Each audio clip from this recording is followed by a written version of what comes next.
Even without Ebenong shouting at them, the three of them had wanted to do that, but they could not do so, as the moment they turned their body, one of the other greatest warriors might be taken out by Yulian. As Again and Mboma, two of Paria's greatest warriors, rushed toward Ebenong at that time, Ebenong could not turn around either. All units, charge! At that moment, there was a shout in the Wikkali formation as they started to move forward. It was Abam's smart thinking. With things ending up this way, if they give the command to charge first, they don't need to give any other commands for a bit of time, so he had ordered them forward. Paria ordered all units to charge just a moment later, and the two formations crashed against each other like waves. Ya-iya! Aha! While that was going on, Yulian's greatsword pushed aside a shamshir and slashed the body of Pratek, one of Wikkali's greatest warriors, and Pratek shouted as he fell down from his perma. They couldn't do much about Yulian when it was 3 against 1, and now that only 2 of them were left, Shaya and Tepoi turned their permas around knowing it could be dangerous. Unfortunately, the Red Storm warriors had already surrounded them. Ebenong was not in a good situation either. His life was in danger because of the shamshirs of Again and Mboma. Protect the greatest warriors! With a loud shout, Abam and the personal warriors of each greatest warrior tried to help, but it was not enough to take on Red Storm. It was only because both formations were fighting in close proximity that they could use the chaos to barely manage to defend. Step back! Abam shouted as he forcefully swung his shamshir, and the 3 greatest warriors of Wikkali put all of their efforts into finding a way out of the situation. Again and Mboma looked at each other before the 2 of them stepped back first. Boo! Boo! Boo! There was a loud beat of a drum from the Paria's formation as the warriors started to move. The warriors in the front started to defend in a circle, and the warriors who were in the back started to block the Wikkali warriors from the front and back. The Wikkali greatest warriors should have changed their formation to counter this, but none of them were able to do so. The battle was turning like the first battle with the Shwerii. The only saving grace for the Wikkali was that their numbers were almost twice that of Paria, and because they had already charged forward under Abam's command, things were not easily going Paria's way. Ugh. Ebenong made a single grunt as he was struck by Yulian's sword and fell off his perma, and the Red Storm started to shake their shamshirs with even more strength. But since there were twice as many enemies, it was difficult to continue to block the enemies as they pushed forward. The barricade made by the Red Storm warriors started to open up a little bit, and the lead warriors of the Wikkali troops used all of their strength to push forward and defend the greatest warriors. Hurry! Surrounded by Abam and his personal group of warriors, Shaya and Tepoi managed to get away from the chaos. We need to lead the warriors. Abam shouted as he ordered his warriors to defend as he stepped backward, and Shaya and Tepoi had already moved to the back to see just what was going on. I have slashed the neck of the enemy's greatest warrior. Yulian lifted up Ebenong's armor high in the air with his greatsword as he shouted loudly. Even amongst the loud shouts of the warriors, Yulian's voice was heard by everyone. Wah-aya-aya. Paria's morale was supercharged as they shouted and started to push forward with even more strength, while the Wikkali's morale was lowered by the fact that their commanding greatest warrior had been killed. They instantly started to be pushed back. Boo! Boo! Boo! There was the beat of a drum from the Wikkali formation and the lead flags started to move. The Wikkali greatest warriors were finally able to get a grasp of what was going on and started to issue their commands. As expected, because the Wikkali had an overwhelming number of warriors in comparison, it was hard to inflict a lot of damage like Paria's greatest warriors wanted to do. The Wikkali warriors started to move quickly, trying to get away from Paria's encirclement. It was natural that if the Wikkali were able to fix their formation and the battle continued, they would have the advantage because of their numbers. The moment Yulian thought he needed to do something, the situation in the battlefield started to change again. Vibli and Treble, the 2 greatest warriors who had taken a roundabout way to the left and right, were starting to strike from the sides. They showed up exactly when they were needed.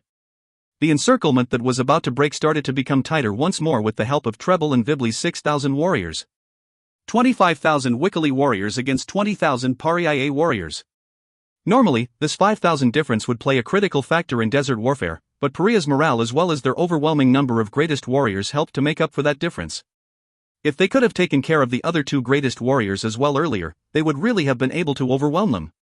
As the battle continued, the performance of Red Storm and Yulian was spectacular. It was just like looking at a wild beast that jumped into the middle of a herd of Pina. Nobody could stop them, and a path was created everywhere they went. Paria's warriors flooded those paths while Yulian and Red Storm jumped left and right to create more new paths. Paria's greatest warriors were shouting with joy internally as they moved their warriors to the paths created by Yulian. This was it. This was the reason that they could not defeat the Shwerii in the past even when they had more warriors. As Yulian was chaotically moving around, he could feel that sensation returning to him. That weird feeling. He could start to see the entire battlefield. Where Pariah's warriors were being pushed back, where they were currently doing well.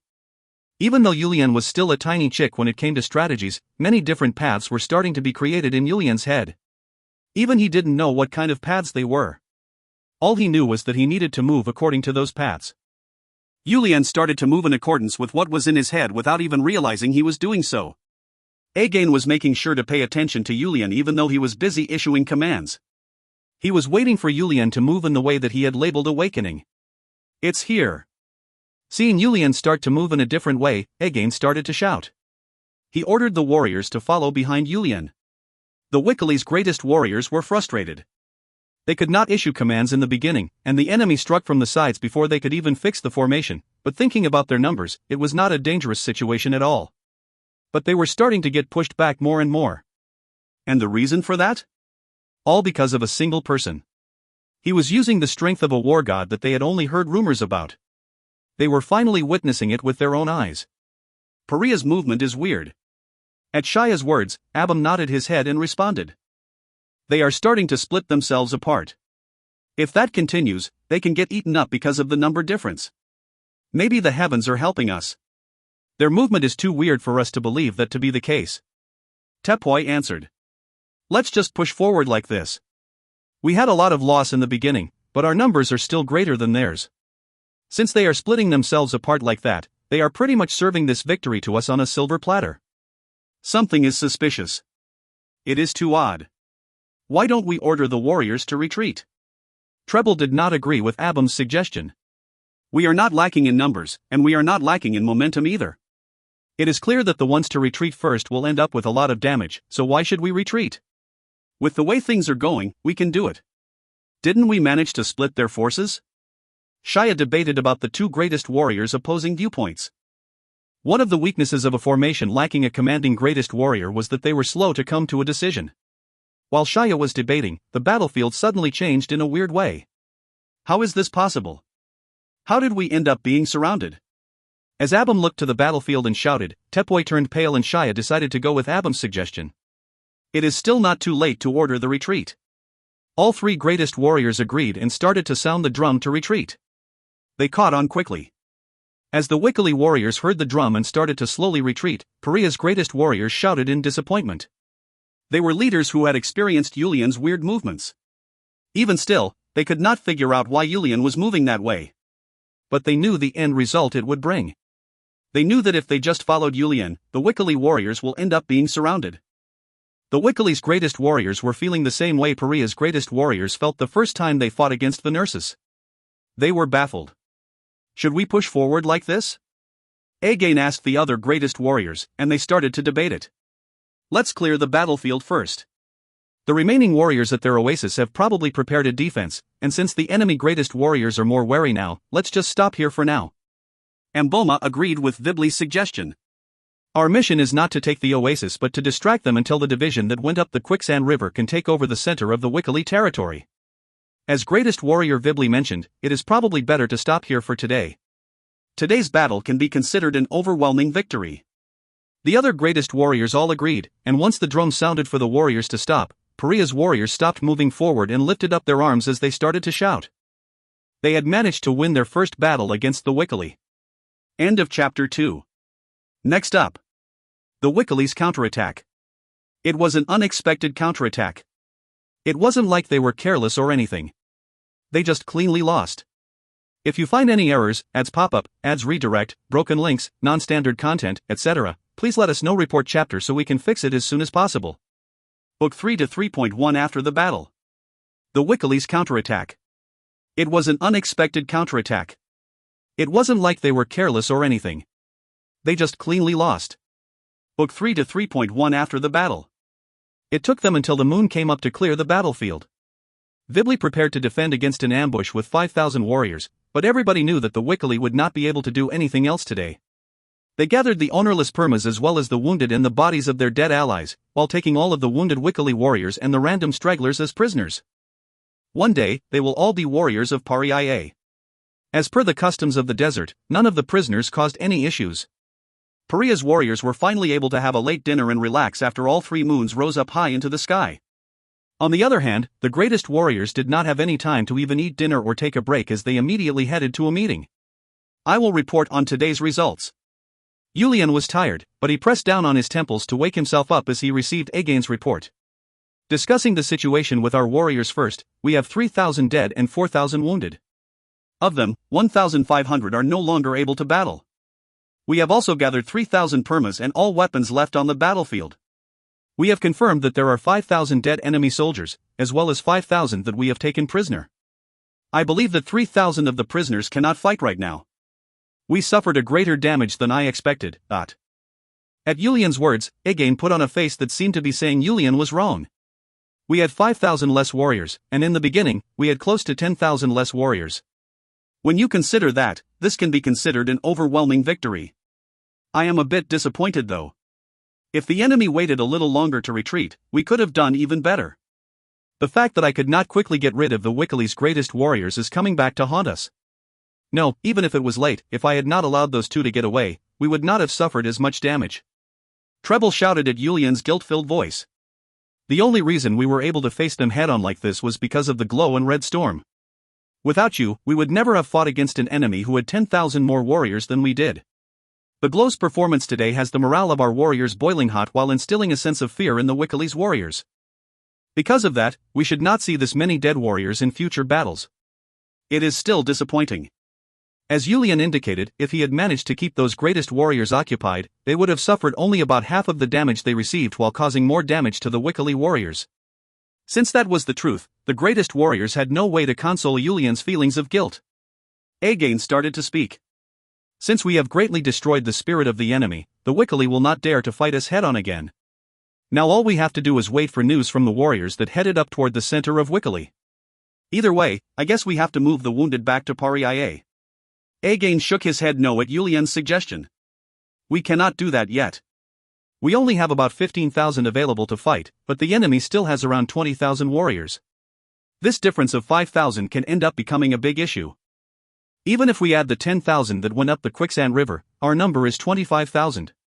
If they focus on defending the oasis and have a greatest warrior talented in defending, we will not be able to defeat them even with an extra 5,000 warriors. It might make things more difficult in the short run, but we must send the wounded back to Pariah to be treated. Our immediate goal is to defeat the Wikili, but after that, we are aiming for the entire desert. We need to take even one more warrior with us if possible. Find about 1,000 who are not as good at fighting to take the wounded back to Pariah. As Yulian sternly answered, Again obliged. They had managed to break the Wikili's morale down, and once they manage to surround the oasis, the enemy will have no means of getting any supplies, so it shouldn't be difficult to defeat them. I understand. I will immediately issue the order. Everyone did a great job today. This war will start to become boring starting tomorrow, so please make sure to pay close attention to your warriors' morales. Greatest warriors Vibli and Treble, please take 2,500 warriors each and do the same thing you were doing on the flanks. We understand Glow. Everybody must be tired. Go ahead and get some rest.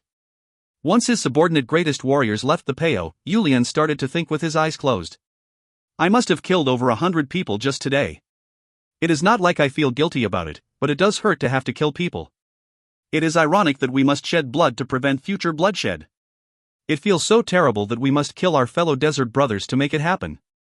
War is in essence a game of murder. Who can kill who first? How can you kill more? That is the definition of war. Yulian was hurting inside at the fact that it was his dream and command that made 8,000 warriors lose their lives today. That cold truth was making Yulian's resolve start to shake. What are you thinking so deeply about? As Chun Myung-hoon opened the door to the Peo and entered, Yulian quickly stood up from his seat. Master, you appeared right when I was hoping to see you. At Yulian's extremely dead voice, Chun Myung-hoon gazed at Yulian before asking. Is it painful? Master, you can read minds now too.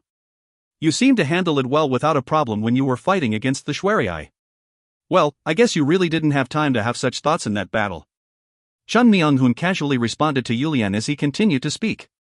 Did you expect that role to be easy? A king is someone who will always have blood on his hands. Since you are the king of 500,000 people, you will get even more blood on your hands. Honestly, I am a bit scared as well. That is normal. But how can you be the king if you care about what everybody thinks? Even in my life, there was a time when many people lost their lives because of me. But I trusted myself. I also trusted the people I needed to lead. If you have set a goal, you just need to chase after it. Chun Myung-hoon's simple words calmed Julian down quite a bit. Right. I am fighting to create a day when the people of the desert do not need to shed each other's blood anymore. If I can unify the desert, there will no longer need to be any war between fellow tribe members. I told you about the king before, right? Become someone whose existence alone can bring peace to your people. If you fall off balance, all the people following you will fall off balance as well. I guess I was reflecting beyond my level. It is normal for humans. If you enjoy killing, you are just a crazy perverted bastard. Yes, I will keep that in mind. Chun Myung-hoon came and patted Julian's shoulder as he started to speak. Everybody born under the mandate of heaven will not have an easy life. They will also face troubles in their life. But the heavens only throw that to the people who can handle it and defeat it. Do not lose to it. Julian clenched his two fists and nodded his head. If you find any errors, ads pop-up, ads redirect, broken links, non-standard content, etc., please let us know. Report chapter so we can fix it as soon as possible. Book 3 to 3.2 The Wickedly Make a Move, I. Book 3 to 3.2 The Wickedly Make a Move, I. Wickedly's greatest warrior Abum could not do anything right now because of shock and disbelief. A complete defeat. Even with 10,000 extra warriors, they could not overwhelm their enemies. This fact had caused a lot of damage to their self-esteem and honor. Thankfully, he had ignored Ebenon's authority and ordered the warriors to charge. If he didn't, they might have suffered an even greater defeat. The fact that 2 greatest warriors and 10,000 warriors were lost were making his eyes roll over, and he was just sitting there almost completely out of it. Runa was watching him with a worried expression. Runa had a bad feeling from the moment Ebenong ignored his advice and led the main group of warriors to face Pariaye, and his bad feeling ended up being spot on. Runa had thought about how Pariaye, who had been pushed back by the Shwariai, had managed an overwhelming victory over them and caused critical damage. It was only after hearing about Julian after the war that he finally figured it out.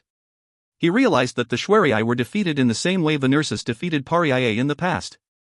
He was also afraid that Julian would use the same tactic against the Wickedly. That was why he was advising Ebenong to withstand the shame and only focus on defending. Runa Brink was actually thankful that they only received this much damage. It was after he had heard about the whole battle from Abum. If Abumnim did not order the warriors to charge, the Wickedly would not have been able to do anything before retreating. Then even a defensive battle might have been difficult. All I can do is tell him to be satisfied at the fact that there is still a chance for our Wickedly. Runa made that decision before starting to speak toward Abum. Abum Nim. As Abum continued to sit there with a blank expression as if he did not hear him, Runa called out in a slightly louder voice. Abum Nim. Ha? Ah. What is it? I know what shock is, but this is not the time to be this way. Ah. Yes. You are right. This is not the time. What should we do? Should we give up on this oasis and retreat to the back? Abum Nim. Runa shouted loudly at Abum, who could not think straight. What warrior does not know about defeat? Even that Venursus had to lower his tail and retreat from Pariaye this time. All we did was verify the strength of that Pariaye for ourselves today. Since commanding greatest warrior Ebenong has died, we need a new commanding greatest warrior. Abum Nim, you should take control. Right now, there is nobody other than Abumnim who can take that position, so the Glow and the other greatest warriors should not be able to say anything about it. Me? Please snap out of it. Did you forget about everything we have prepared up until now? We can hold our oasis even if we had just 10,000 warriors. At Runa's shout, Abum finally snapped a bit out of it and started to vigorously nod his head. Everybody is in a state of shock. Abumnim needs to get up in order for the warriors to recover their strengths as well. Abum completely focused himself at Runa's continued words. Right. We have prepared. Our oasis will not fall. You are correct. Our oasis will not fall. And in order to make sure it doesn't, Abumnim needs to take the position of commanding greatest warrior and prepare for the enemy's attack. I will bring it up first thing tomorrow and get TI approved. We will need to send someone to the large oasis as well. Since Pariaye did not chase after us, we still have a bit of time. We need to reorganize the warriors and fix the formation. I will do that first thing tomorrow morning as well. Right now, the warriors need to rest. Runa nodded his head once before continuing. As long as Abumnim is the commanding greatest warrior, this is as far as Pariah will go. Although it could have been dangerous, it is no longer going to be dangerous at all. I will just trust in you. You should not trust me but in Abumnim yourself. Although I was the one to come up with it, you are the one to put it into effect. Without Abumnim's trust, I would just be a theorist who is all talk. Abum's face finally relaxed a bit as he started to speak. I am glad you are here. Ha ha ha. I am the lucky one to have met you, Abumnim. The two of them looked toward each other as they started to laugh. Once morning came around, Abum had a meeting with the remaining two greatest warriors, and sent a messenger to report on the current situation as well as request permission for Abum to become the commanding greatest warrior. The two greatest warriors thought about how Abum was the greatest warrior responsible for this oasis and agreed on his becoming the commanding greatest warrior, so Abum started to shuffle the warriors in the way he wanted, no to be clear, the way Runa told him to do. The first thing he did was give 5,000 warriors each to Shaya and Tepoi, to have them strengthen the defense around the oasis. Greatest warriors Shaya and Tepoi, our oasis has been preparing for an invasion from Pariah for a long time and have created many traps around the oasis. I will give you a map that marks where the traps are, so please use this to appropriately fend off the enemy warriors. Abum gave a map to each of the two greatest warriors. Since it is a field of sand, it is not that large of a trap, but it is these small traps that will break the legs of Permas, and significantly hinder the enemy's mobility. Since the two of you are both better strategists than I am, I'm sure you know how to proceed in those situations. Shaya took the map and looked at it with confusion. If you had prepared all of this in advance, why didn't you tell greatest warrior Abanon? If we strengthen the sides and focus on defending the center, we should be able to defend even if the enemy's glow runs wild. Abum put on a bitter smile as he answered. Greatest warrior Abanon did not feel the same way. He was worried that if we looked to be afraid from the beginning when we had an advantage of 10,000 troops, it would lower the morale of the warriors. Honestly speaking, if the enemy's glow was not that strong, there is no way we would have suffered such a terrible defeat with our numbers.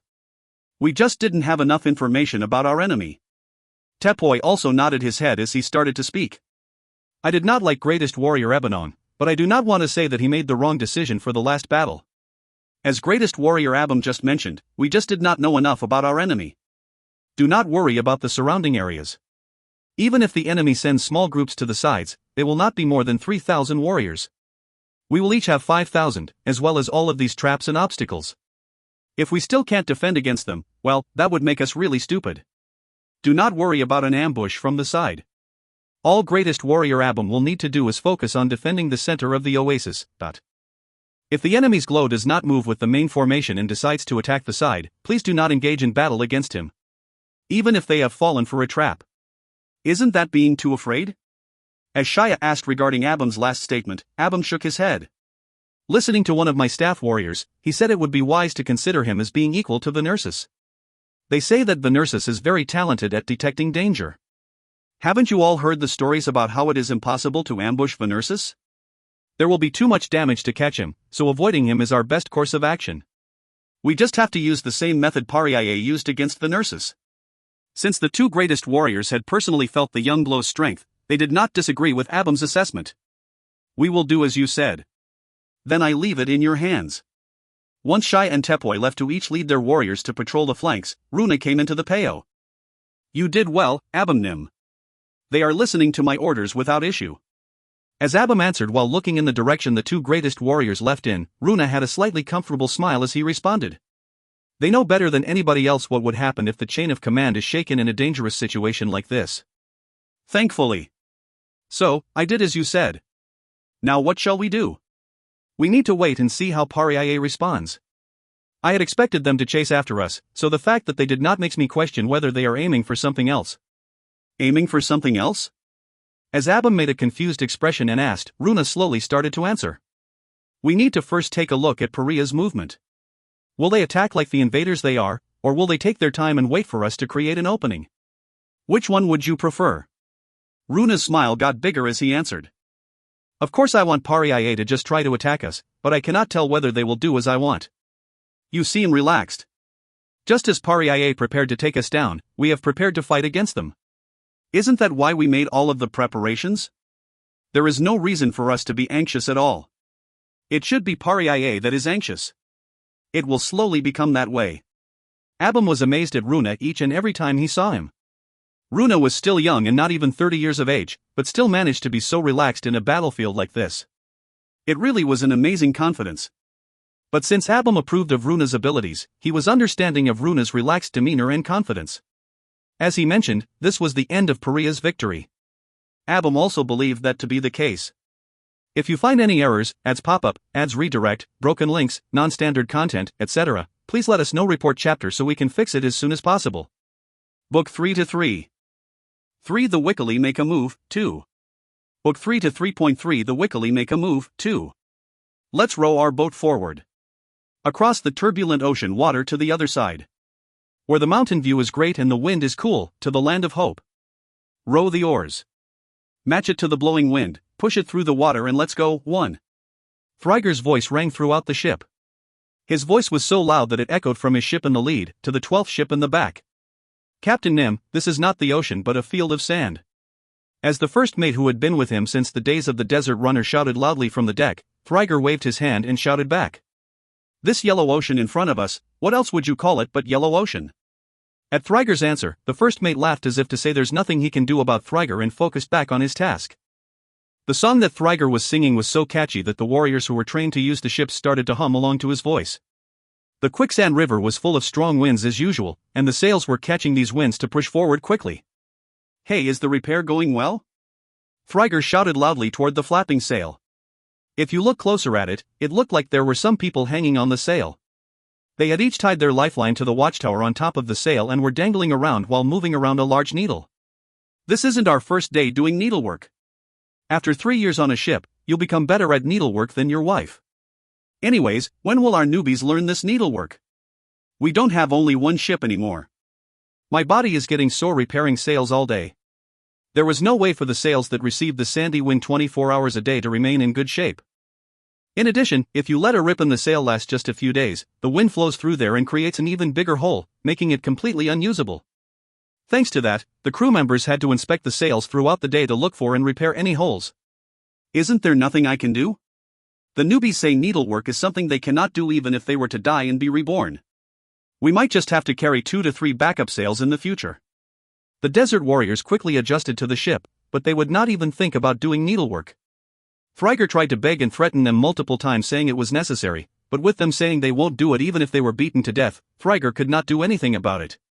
We might need to bring women on board or go to the continent and hire some crew members. As the crew member continued to work hard while complaining, Thryger shouted back. I will give you special treatment for your work. The desert tribes don't believe in personal property, so how will you give me special treatment? Tisk, anyways. He, do not worry. I am just happy being able to relax and sleep peacefully at night. As Thryger clicked his tongue, the crew member must have heard it as he started to laugh and respond. Other than the Desert Runner, the 12 ships with terrible names, in the eyes of the original Desert Runner crew, names such as Feet of the Desert, and Chunk of Wood that squirms on the sand were really terrible. That was why the crew just called them by number, all moved quickly like the wind. Thryger was calculating a date in his head. He was trying to calculate how late they would be. What they had forget to include in their calculations in the beginning was the transportation of rations. They had thought about transporting the warriors through the quicksand river, but they had forgotten about the food to feed these warriors. They could move 10,000 warriors at once, but they could not store any rations. For the original team, there was only 150 crew members, so they had always had enough food on board with them. That was the reason they forgot.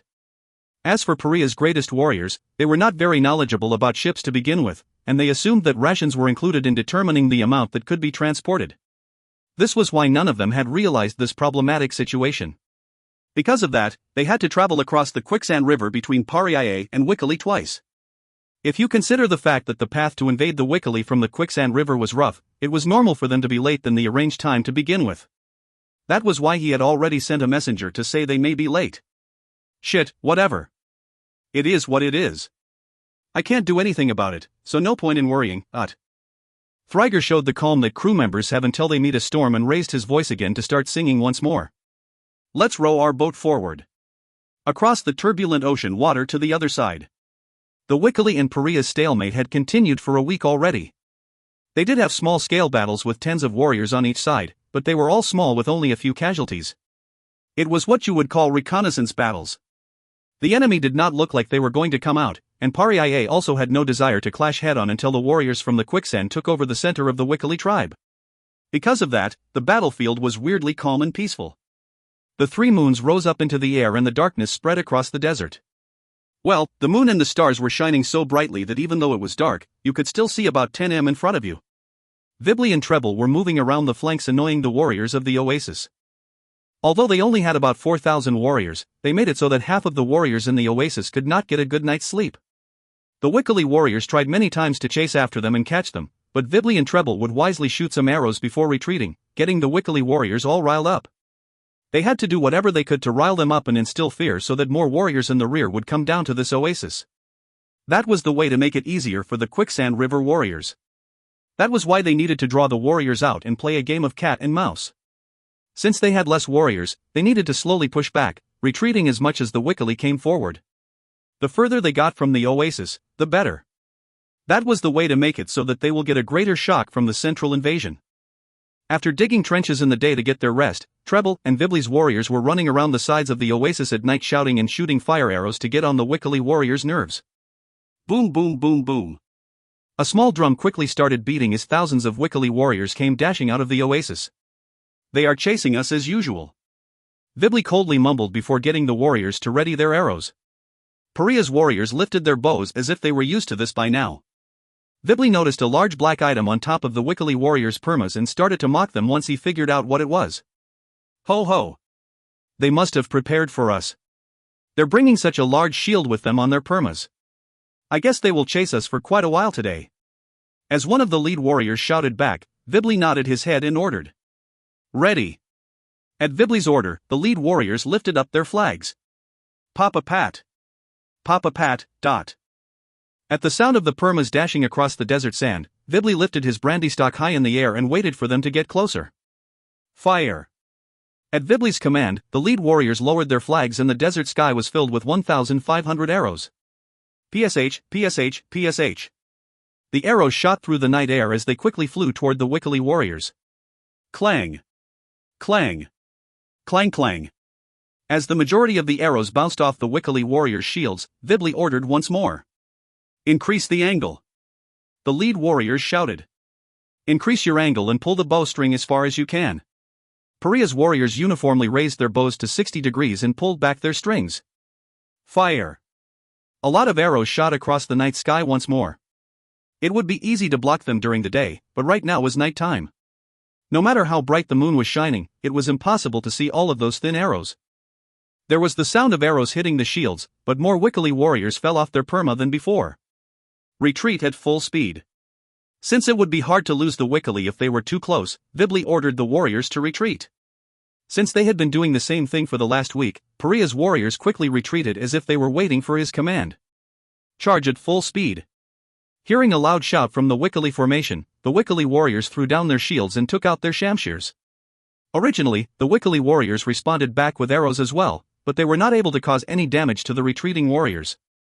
After that, they gave up on arrows and just started to chase them as fast as they could on their permas. The chase had commenced once more. Since Pariah's warriors were moving with 2 permas each for this plan, after about 30 minutes, they switched permas while still moving.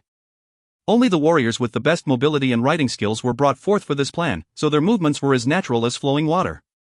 They are really persistent today. Seeing the Wikkali warriors who had been chasing them for over 2 hours, one of the lead warriors started to click his tongue. After taking a look to the back, Vibli started to shout toward the lead warriors after seeing the Wikkali warriors still chasing them with all of their might. Their formation is starting to crumble. We will keep running for about 30 minutes before fixing our formation and counterattacking. Understood. At first, there were 3,000 to 4,000 Wikkali warriors chasing them, but after a long chase, they were starting to look like an I formation. The lead warriors understood what their greatest warrior was thinking and responded back. After about 30 more minutes, the number of Wikkali warriors fell down quite a bit. Pariah's warriors made a wide turn as they started to fix up their formation. I don't know who it is, but they are really stupid. Even if they have the advantage, to chase us this far like this. Vibli felt remorse for the enemy warriors and scoffed toward their leading officer as he waited for his warriors to finish falling in formation. Once the Wikkali warriors suddenly saw Pariah's warriors turning around and fixing up their formation, they looked behind them and realized that there were not many of them left and quickly turned their permas around. Alright, it is now our turn to chase them. Charge! Wah-eh-ah! Pariah's warriors shouted as they started to chase down the retreating Wikkali warriors. The Wikkali warriors in the back started to turn their permas around as well after seeing the warriors in the front turn back. Don't leave any of them alive. Vibli swung his brandy stock widely as he shouted, and the responding shouts of the warriors continued to get louder. Their bodies were starting to heat up as they managed to push hundreds of hesitating Wikkali warriors off of their permas.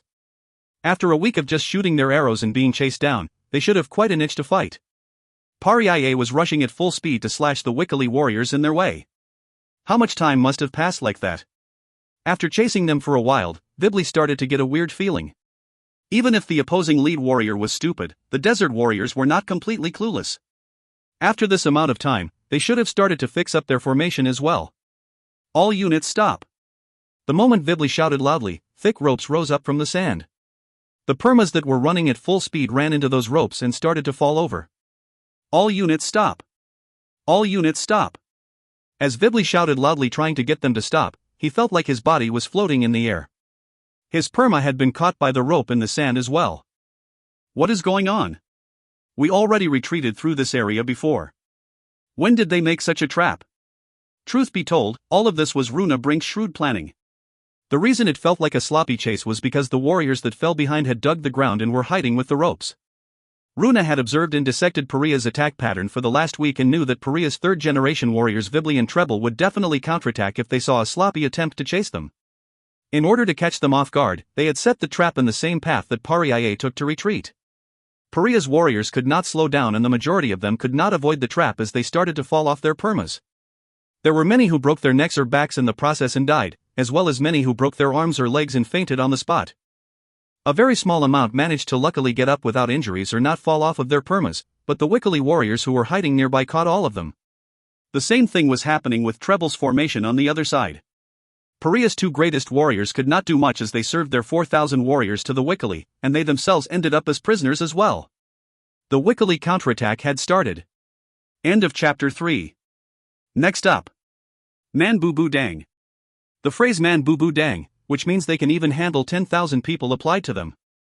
If you find any errors, ads pop up, ads redirect, broken links, non-standard content, etc., please let us know. Report chapter so we can fix it as soon as possible. Book 3 to 4.1 Negotiations. Man Boo Boo Dang. The phrase Man Boo Boo Dang, which means they can even handle 10,000 people applied to them. Book 3 to 4.1 Negotiations. What did you just say? Yulian shot up from his seat as he asked. Again looked at Yulian before bowing his head and answering in a depressed voice. Treble and Vibli, as well as all 4,000 warriors, were annihilated. Yes, so I am asking you what you mean by annihilated. I was curious as to why the reconnaissance warrior who was supposed to show up did not show up this morning, but the reconnaissance warrior that just went to the oasis. Again could not easily continue speaking. Greatest warrior Amboma, who was next to Yulian, spoke as if he was frustrated. Again was not usually one to beat around the bush like this. Again. Tell us exactly what happened. What did the reconnaissance warrior find? Sigh. Again let out a loud sigh as he continued. Treble and Vibli's leader flags were hanging on the oasis with a giant hole in them. Yulian and Amboma's heart sunk. They could not believe it. Those two greatest warriors were Pariah's best of the best. The fact that their flags were hanging meant that they weren't killed in battle but ended up as prisoners. If the two of them were dead, the Wikkali would not have raised their flags like this out of respect. This was an unbreakable rule between all desert tribes. Are you sure? Is it perhaps a scheme by the enemy? As Yulian urgently asked, Again shook his head.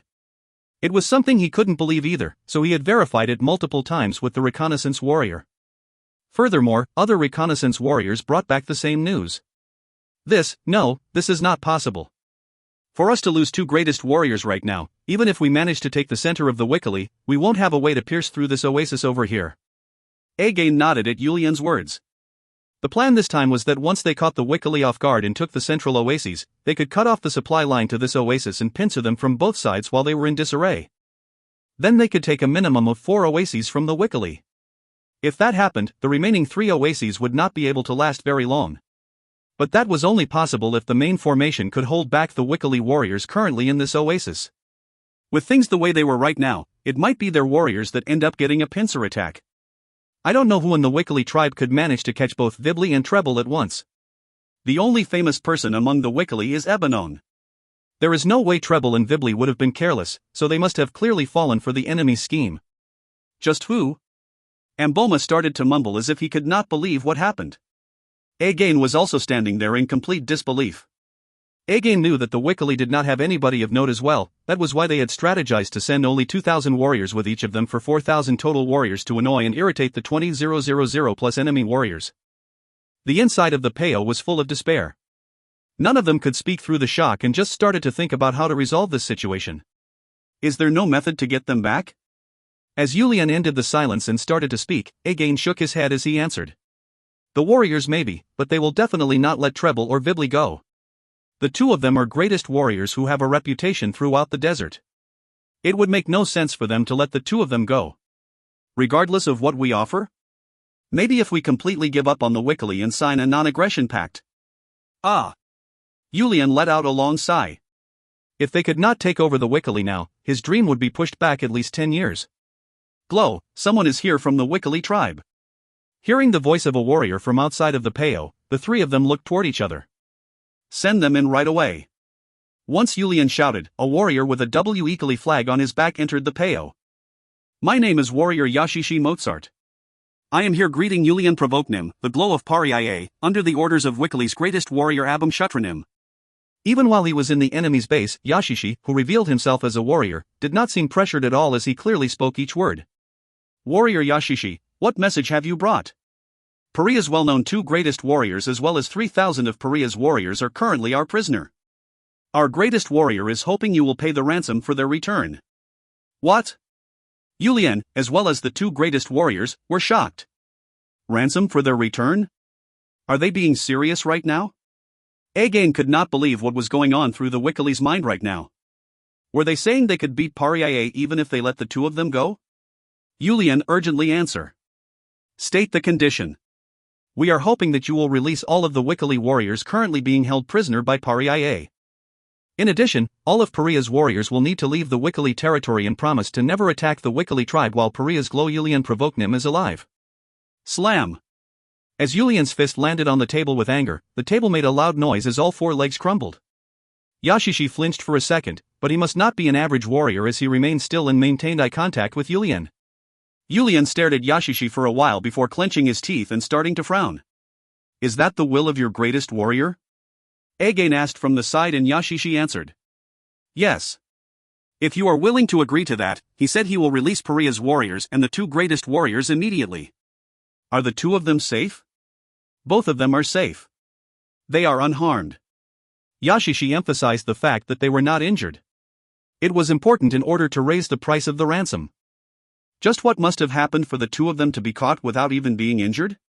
Again could not understand it. Yulian shouted at that time. Deliver this message to your greatest warrior. It is easy to release the prisoners, but we cannot retreat. However, I will offer up something else in return. I will not take your lives.